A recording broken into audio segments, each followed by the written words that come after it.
स्वागत है आप सभी का अपने पसंदीदा चैनल दीप दृष्टि पाठशाला में। दोस्तों, आज जो हम लोगों का ये सेशन रहेगा वो हम लोगों का साइंस का MCQ क्लास प्रैक्टिस सेशन रहेगा। ठीक है, जैसा कि आप सभी जानते हैं कि हम लोग आगामी जो भी परीक्षाएं JSSC के द्वारा आयोजित की जाएगी उसको ध्यान में रखकर एक लक्ष्य सीरीज के रूप में साइंस का MCQ क्लास जो है वो दिया जा रहा है, जिससे आप लोग एग्ज़ाम में अच्छे से अच्छे स्कोर कर सकें। क्योंकि कोई भी सरकार बनेंगी, वैसे तो बन ही गई है, बनेंगी क्या।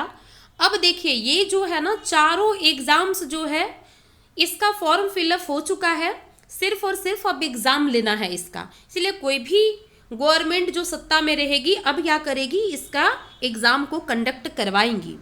जैसे क्षेत्रीय कार्यकर्ता एग्जाम हो गया, उत्पाद सिपाही है, झारखंड पुलिस है, LDC है।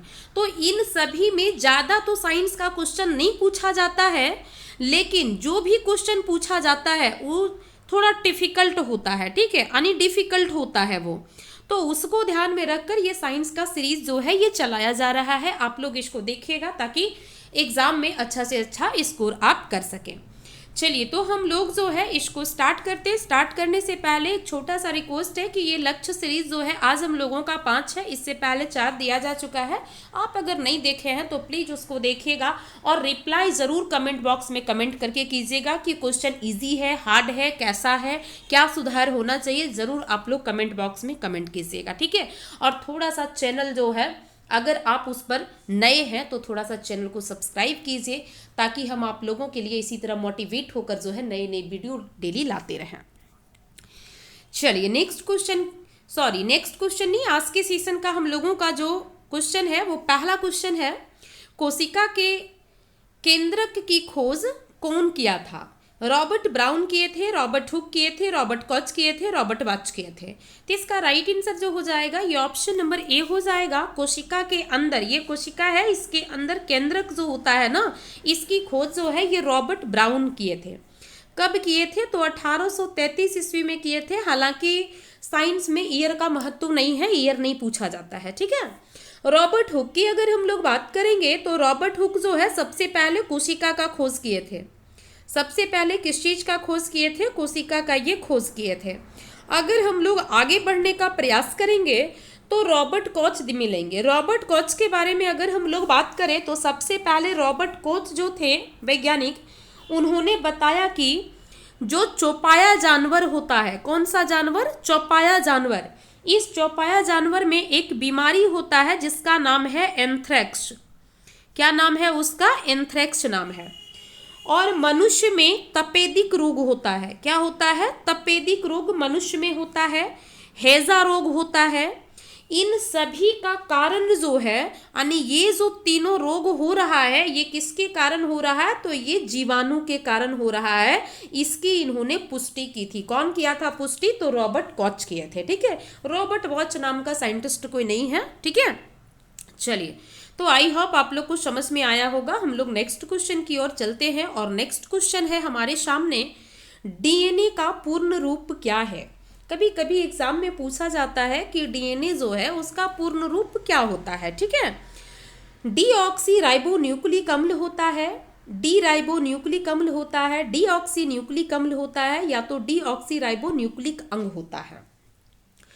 तो इसका राइट आंसर जो होगा वो राइट आंसर हो जाएगा option number A, deoxy ribo nucleic acid हो जाएगा, यानी अम्ल। ठीक है, अब यहाँ से एक क्वेश्चन जो है वो पूछता है कि DNA का खोज किसने किया था? ठीक है, DNA का खोज जो है ये कुछ इस प्रकार का डबल हेलिक्स मॉडल कहा जाता है DNA को। ठीक है, इस प्रकार का कुछ होता है DNA की संरचना, और इसकी खोज की अगर हम लोग बात करें तो खोज जो है 2 साइंटिस्ट मिलकर किए थे जिनका नाम है वाटसन एवं क्रिक। क्या है उनका नाम? वाटसन एवं क्रिक। DNA का खोज करने वाले कौन हैं? वाटसन एवं क्रिक, 2 साइंटिस्ट हैं, ध्यान रखिएगा। ठीक है, चलिए नेक्स्ट क्वेश्चन की ओर बढ़े हम लोग, और नेक्स्ट क्वेश्चन हमारे सामने है, मनुष्यों में ऑटोसोम गुणसूत्र की संख्या होती है 23 जोड़ी होती है, 20 जोड़ी होती है, या फिर 1 जोड़ी होती है, या तो फिर 22 जोड़ी होती है। ठीक है, तो इसका राइट आंसर अगर हम लोग बात करें तो क्या हो जाएगा, तो राइट आंसर जो इसका होगा वो होगा आपका 22 जोड़ी। क्या हो जाएगा आंसर, 22 जोड़ी। यहाँ पे समझिएगा, मनुष्यों में गुणसूत्र की जो संख्या होती है ना, वो गुणसूत्र की संख्या कितनी होती है, 23 जोड़ी होती है। अगर हम लोग जोड़ा में देखें तो 23 होगा, अगर हम लोग इसका संख्या में देखें तो 23 दूना क्या हो जाएगा, 46 हो जाएगा। ठीक है, क्या होगा, 23 दूना 46। लेकिन यहाँ पे गुणसूत्र जो एक मनुष्य के अंदर स्थित होता है ना, वो 2 प्रकार का होता है। एक होता है ऑटोसोम, ठीक है, एक क्या होता है, ऑटोसोम होता है, और एक जनन गुणसूत्र होता है, ठीक है, जिसको लिंग गुणसूत्र कहते हैं। अब ये जो है ना 23 जोड़ी टोटल होती है, उसमें से 22 जोड़ी जो होता है वो ऑटोसोम होता है, और एक जोड़ा जो होता है, एक पेयर जो होता है, ये लिंग गुणसूत्र होता है जो लिंग को निर्धारित करता है। बाकी जो 22 जोड़ा होता है ऑटोसोम गुणसूत्र, ये क्या करता है, शरीर में जितने भी लक्षण हैं उसको निर्धारित करने का काम करता है। जैसे आपका जो है ना आंख का काला कलर है या भूरा कलर है, उसको निर्धारित करने का काम कोई कर रहा है, कोई किसी और चीज को निर्धारित करने का काम कर रहा है, तो ये सभी चीज जो काम होता है वो कौन करता है, ऑटोसोम गुणसूत्र करता है। बाकी ये जो है आपका एक पेयर, वो लिंग का निर्धारण करने मतलब जनन से संबंधित है। इसीलिए इसका राइट आंसर क्या होगा, 22 जोड़ी हो जाएगा। तुरंत आप लोग जो है जैसे ही मनुष्य में गुणसूत्र पूछ रहा है मतलब 23 जोड़ी मार देंगे, इसका ख्याल रखिएगा, ये बहुत माइनर क्वेश्चन है। अगला क्वेश्चन आपके सामने है और है तंबाकू की पत्तियों में मोज़ेक रोग, यानी तंबाकू की जो पत्ती होती है ना उसमें मोज़ेक रोग होता है। कौन सा रोग होता है, मोज़ेक रोग होता है। अब ये मोज़ेक रोग जो होता है ये सूक्ष्म जीव से होता है। सबसे पहले यहाँ से 2 चीजें आया, एक तो कहता है कि तंबाकू की पत्ती में कौन सा रोग होता है, तो कुछ आंसर हो जाएगा मोज़ेक रोग होता है। मोज़ेक रोग किसके कारण होता है, तो ये सूक्ष्म जीव के कारण होता है। अब कौन सा सूक्ष्म जीव के कारण होता है, तो 4 ऑप्शन है, जीवाणु, विषाणु, प्रोटोजोआ, कवक। तो इसका राइट आंसर हो जाएगा ऑप्शन नंबर बी, विषाणु सूक्ष्म जीव के कारण होता है। अब यहाँ से आपका एक चौथा भी क्वेश्चन पूछ सकता है, कौन सा विषाणु, तो उस विषाणु का नाम है, बीमारी के नाम पर ही इसका नाम है मोज़ेक विषाणु। कौन सा विषाणु है, मोज़ेक विषाणु है, जिसके कारण तंबाकू की पत्ती में मोज़ेक रोग होता है।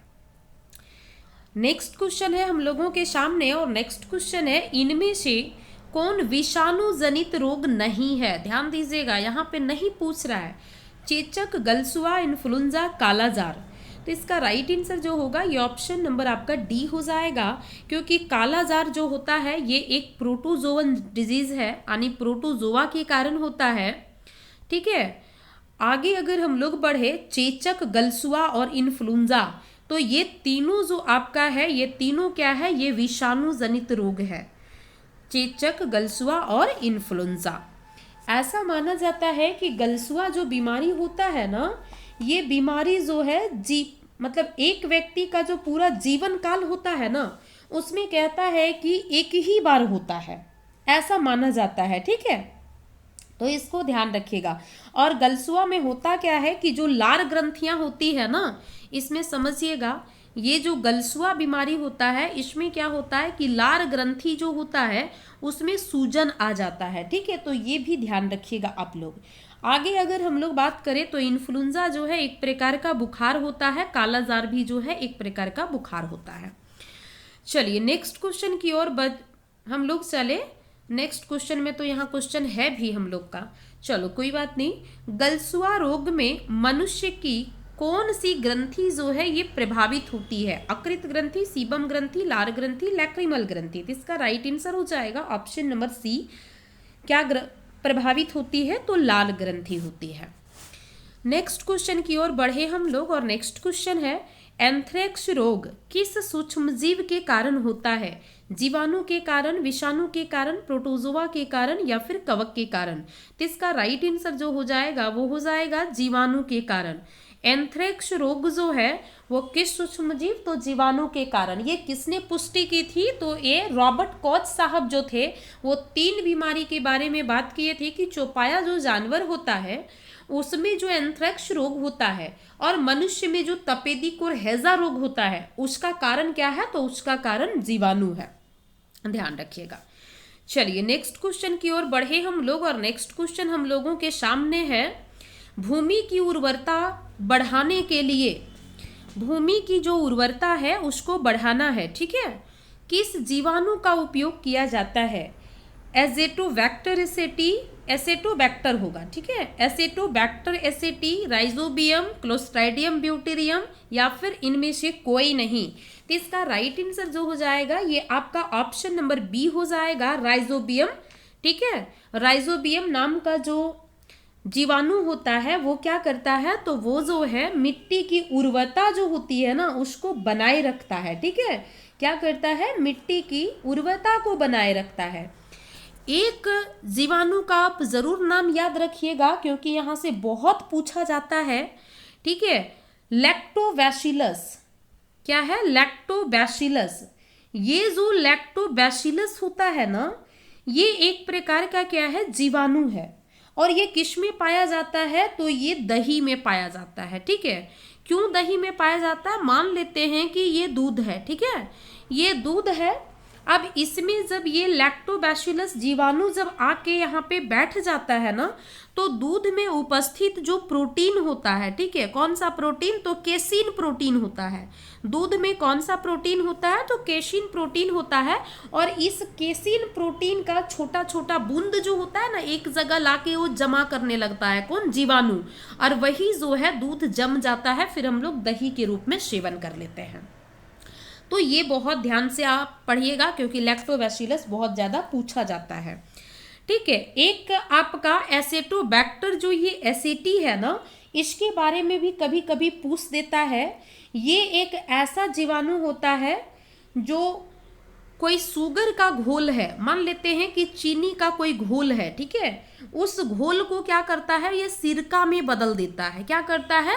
सिरका में ये बदल देता है, एसेटोबैक्टर एसेटी नाम का जीवाणु, ठीक है। अब अगर हम लोग आगे बढ़ेंगे तो एक आपका क्लोस्ट्रीडियम ब्यूटेरियम नामक जीवाणु होता है, इसको याद रखिएगा। इसका यूज कहाँ पे होता है? तो जो जूट होता है ना, जूट आपका हो गया, या तो सन हो गया या फिर पटसन हो गया, ठीक है, उसमें क्या करता है कि जो उसका रेशा इन तीनों का निकलता है ना, उस रेशे का रेटिंग करता है। वो क्या करता है? रेटिंग करने में इसका क्लोस्ट्राइडियम ब्यूटेरियम का प्रयोग होता है। वैसे ज़्यादा ये इंपॉर्टेंट नहीं है। एसेटोबैक्टर एसेटी और फिर लैक्टोबैसिलस को आप याद रखिएगा, राइजोबियम को। चलिए नेक्स्ट क्वेश्चन हमारे सामने है, और नेक्स्ट क्वेश्चन है, आलू में शिथिल रोग किस सूक्ष्म जीव के कारण होता है? जीवाणु के कारण, विषाणु के कारण, प्रोटोजोआ के कारण, कवक के कारण। तो इसका राइट आंसर जो होगा ऑप्शन नंबर ए हो जाएगा। आलू में सबसे पहले कौन सा रोग होता है? तो शिथिल रोग होता है। किसके कारण होता है? तो जीवाणु के कारण होता है। अब जीवाणु का अगर नाम पूछ दे तब ध्यान रखिएगा, उसका नाम हो जाएगा स्यूडोमोनास। क्या हो जाएगा? Monas, Pseudomonas solanacearum. क्या होगा? सोलेनिसियरम, ठीक है, क्या होगा? सोलेनिसियरम। स्यूडोमोनास भी आप याद रखिएगा, तो आपका एग्जाम में जब क्वेश्चन आएगा तो वो बन जाएगा, ध्यान रखिएगा। एक यहाँ से क्वेश्चन और पूछा जाता है कि गेहूं जो होता है ना, उस गेहूं में टुंडू रोग होता है। कौन सा रोग होता है? टुंडू रोग होता है। ये किसके कारण होता है? तो ये भी जीवाणु के कारण होता है, ध्यान रखिएगा, ठीक है। ये बहुत बार पूछा गया है।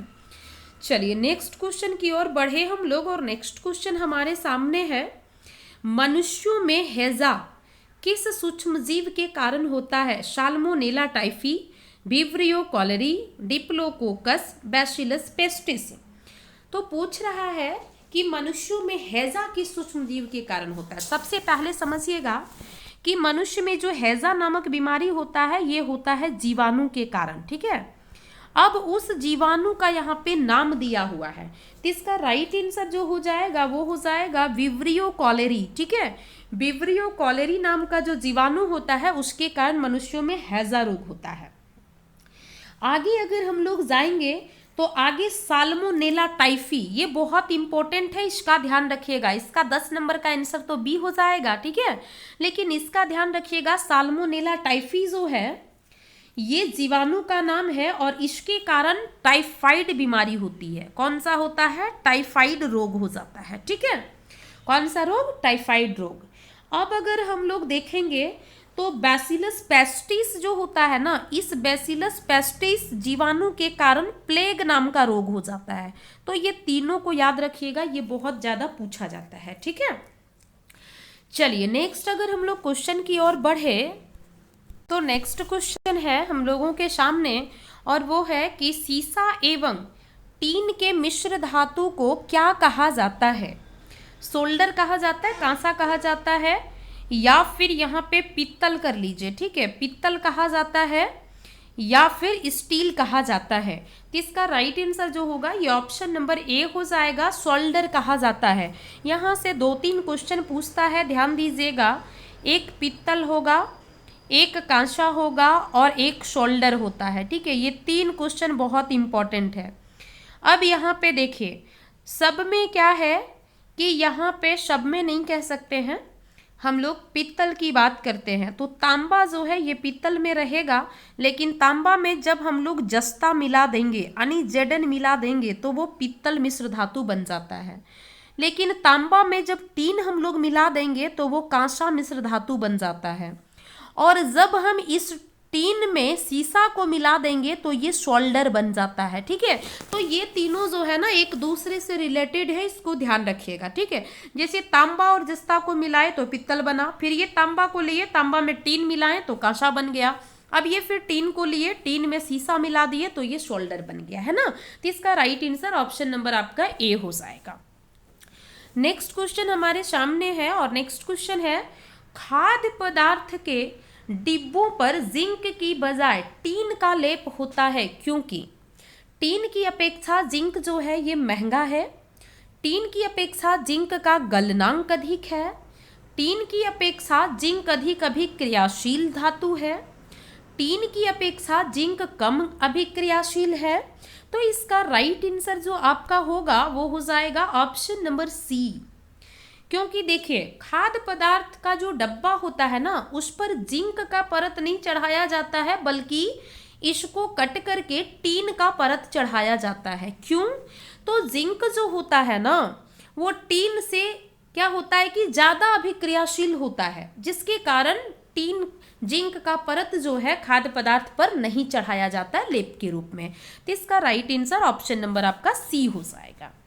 नेक्स्ट क्वेश्चन हम लोगों का है एपीकल्चर किसके पालन से संबंधित है? मत्स्य पालन से, कुक्कुट पालन से, मधुमक्खी पालन से या फिर मुर्गी पालन से? तो इसका राइट आंसर जो हो जाएगा वो ऑप्शन नंबर आपका सी होगा, मधुमक्खी पालन। क्या हो जाएगा? मधुमक्खी पालन। एपीकल्चर में मधुमक्खी पालन होता है। मत्स्य पालन जो होता है ये पिस्सीकल्चर में होता है, ध्यान रखिएगा। चलिए नेक्स्ट की ओर बढ़े हम लोग और नेक्स्ट क्वेश्चन बहुत इंपॉर्टेंट है। इसमें जो रेशियो दिया हुआ है ना वो इधर उधर हो जाता है, इसीलिए ध्यान रखिएगा, बहुत समझ के इसका आंसर कीजिएगा। एक्वारेजिया, सबसे पहले तो प्रश्न यहीं से निकलेगा कि एक्वारेजिया क्या है। तो एक्वारेजिया जो होता है वो HCl और HNO3 का अनुपात होता है, ठीक है। क्या होता है? अनुपात कह सकते हैं, या तो दोनों के मिलाने से जो घोल तैयार होता है उसको हम लोग एक्वारेजिया कहते हैं, ठीक है। अब यहाँ पे पूछेगा कि एक्वारेजिया जो होता है उसमें कितना किसका अनुपात होता है, ठीक है। कितना किसका होता है अनुपात, वो चीज यहाँ से पूछा जाता है। तो इसका राइट आंसर जो आपका होगा ना वो राइट आंसर क्या होगा? पहला हो जाएगा 3:1, यानी HCl का अनुपात जो यहाँ पे होता है वो कितना होता है? तो HCl का अनुपात 3 होता है और HNO3 का अनुपात जो होता है वो 1 होता है, ठीक है। तो इसको ध्यान में रखिएगा। नेक्स्ट क्वेश्चन हम लोगों के सामने है और आज के सेशन का लास्ट क्वेश्चन है, वर्गीकरण की आधारभूत इकाई क्या होती है? स्पीसीज होती है, जीनस होती है, किंगडम होती है, वंश होती है। तो इसका राइट आंसर हो जाएगा ऑप्शन नंबर ए, स्पीसीज।